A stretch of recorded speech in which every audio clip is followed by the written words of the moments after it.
वक्त का तकाजा है, तूफान से जूझो, कब तक चलोगे किनारे किनारे।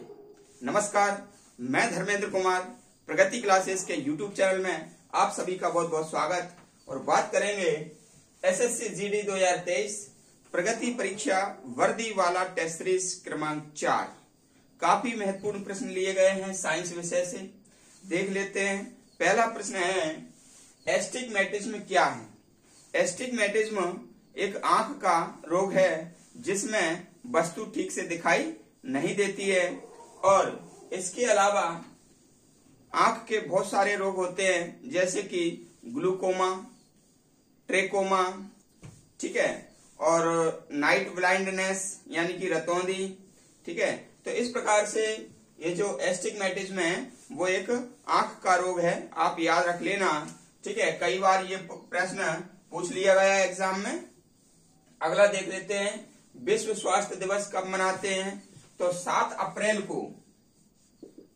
अप्रैल को विश्व स्वास्थ्य दिवस मनाया जाता है, क्योंकि 7 अप्रैल 1948 में विश्व स्वास्थ्य दिवस की स्थापना हुई थी और इसका मुख्यालय जेनेवा में है।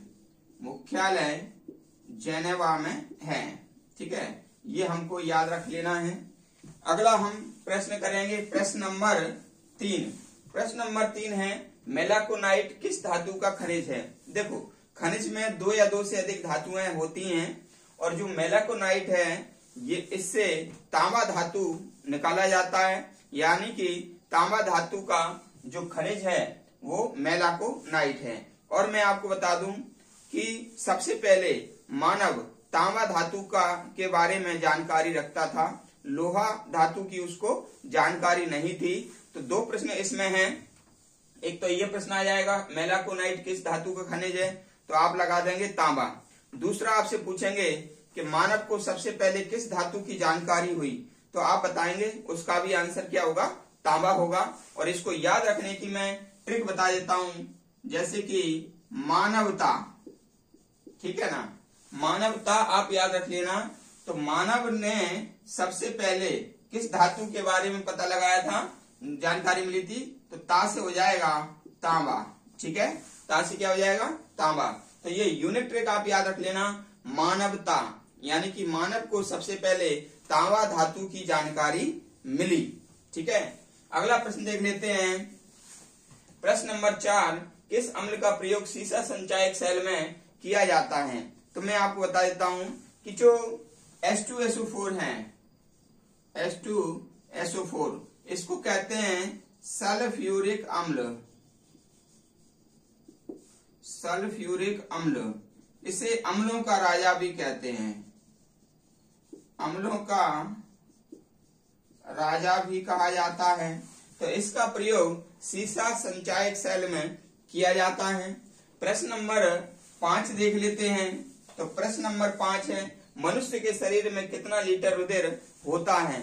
तो मैं आपको बता देता हूं कि जो मनुष्य का जो औसत रुधिर जो होता है मनुष्य में, तो वो 5 से 6 लीटर होता है, ठीक है। मनुष्य में औसत रुधिर कितना होता है? 5 से 6 लीटर होता है। एक स्वस्थ मनुष्य में रुधिर का जो मात्रा होती है वो 5 से 6 लीटर होती है। और यदि आपको पता लगाना हो तो शरीर के कुल भार का 1/7 करेंगे, कितना? 1/7। तो 1/7 करेंगे तो वो आ जाएगा, ठीक है। अगला देख लेते हैं, इसमें एक प्रश्न और याद रख लेना कि भाई जो रुधिर है, रुधिर में कौन सा प्रोटीन पाया जाता है? हमेशा ध्यान रखना, प्रोटीन की यदि बात आए तो रुधिर में लगाना हेपेरिन, हड्डी में यदि आए तो हड्डी में लगाना ओशीन, ठीक है। यदि गेहूं में यदि बात आए तो इसमें लगाना ग्लूटीन, ठीक है। तो इस प्रकार से जो प्रोटीन है रुधिर में पाई जाने वाली प्रोटीन कौन सी होती है? हेपेरिन होती है। हड्डी में पाई जाने वाली प्रोटीन कौन सी होती है? ओशिन होती है। और गेहूं में पाई जाने वाली प्रोटीन कौन सी होती है? ग्लूटीन होती है। ठीक है, तो ये प्रोटीन के नाम भी आप याद रख लेना। ठीक है, तो जो हेपेरिन प्रोटीन है वो शरीर के अंदर रक्त को जमने नहीं देता है। अगला देख लेंगे, न्यूरॉन इकाई किसकी है? ठीक है, तंत्रिका ऊतक की इकाई जो है ना न्यूरॉन होती है। तंत्रिका ऊतक की इकाई क्या होती है? न्यूरॉन होती है। ठीक है ना, आप याद रख लेना। दूसरी बात मैं आपको बता दूं, मानव के शरीर में सबसे बड़ी जो कोशिका होती है ना वह तंत्रिका कोशिका है। मानव के शरीर में सबसे बड़ी कोशिका कौन सी है? तंत्रिका कोशिका है।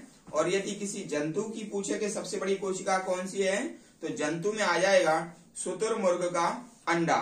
ठीक है, शुतुरमुर्ग का अंडा सबसे बड़ी कोशिका है, लेकिन मानव में है तंत्रिका कोशिका सबसे बड़ी कोशिका है। अगला है, शरीर में हीमोग्लोबिन का कार्य क्या है? देखो, हीमोग्लोबिन जो है ना, जो हम ऑक्सीजन लेते हैं, है ना, फेफड़ों के माध्यम से ऑक्सीजन अंदर जाती है और फिर वो ऑक्सीजन जो हीमोग्लोबिन के माध्यम से पूरे शरीर में उसका परिवहन होता है। तो हीमोग्लोबिन एक कार्य करता है कि ऑक्सीजन को पूरे शरीर में वो पहुंचा देता है। यदि मस्तिष्क में ऑक्सीजन की कमी हो जाती है तो फिर व्यक्ति को मूर्छित होने की कंडीशन में वो आ जाएगा, बेहोशी उसको आ जाएगी और ऑक्सीजन के अभाव में व्यक्ति की मृत्यु भी हो सकती है। यही कारण है कि जब व्यक्ति का गला दबाया जाता है तो गला दबाने पर क्या होगा, जो ऑक्सीजन है रुधिर के माध्यम से जो मस्तिष्क में पहुंचना है ऑक्सीजन, वो मस्तिष्क में नहीं पहुंच पाती है और नतीजा ये होता है कि मस्तिष्क में ऑक्सीजन के अभाव में व्यक्ति की मृत्यु भी हो सकती है, व्यक्ति मूर्छित भी हो सकता है। जिस प्रकार से एक महाराष्ट्र में केस हुआ था, एक वार्ड बॉय था सफाई कर्मी, उसने अरुणा शानवाग जो नर्स थी तो उसका गला दबा दिया था। ठीक है ना, जाति करने के उद्देश्य से। तो फिर वो वहां पर ऑक्सीजन नहीं पहुंच पाई मस्तिष्क तक और वो 45 वर्ष तक मूर्छित अवस्था में रही। ठीक है, तो हीमोग्लोबिन क्या कार्य करता है? पूरे शरीर में ऑक्सीजन को पहुंचाता है, मैं आपको बता दूं।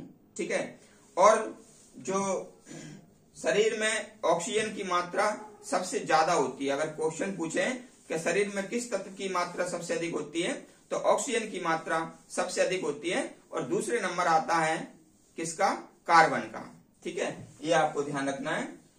रेडियोधर्मी तत्व किसका, जिसका भारत में विशाल भंडार पाया जाता है? तो मैं आपको बता देता हूं कि जो यूरेनियम है, थोरियम है, थोरियम, ये क्या होता है? ये रेडियोधर्मी पदार्थ है और इसका भारत में प्रचुर मात्रा में पाया जाता है और भारत में भी ये पाया जाता है केरल में। ठीक है, और जो थोरियम है वो मोनोजाइट अयस्क से मिलता है।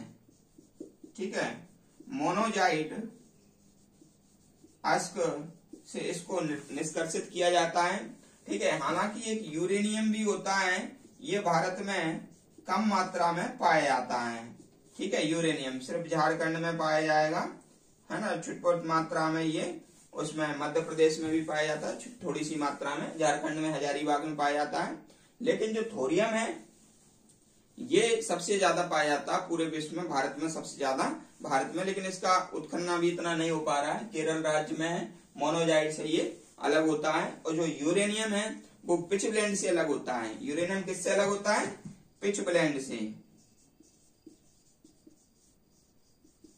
ये इसको याद रख लेना, यूरेनियम पिचब्लेंड से और थोरियम मोनोजाइट से अलग किया जाता है। अगला देख लेंगे।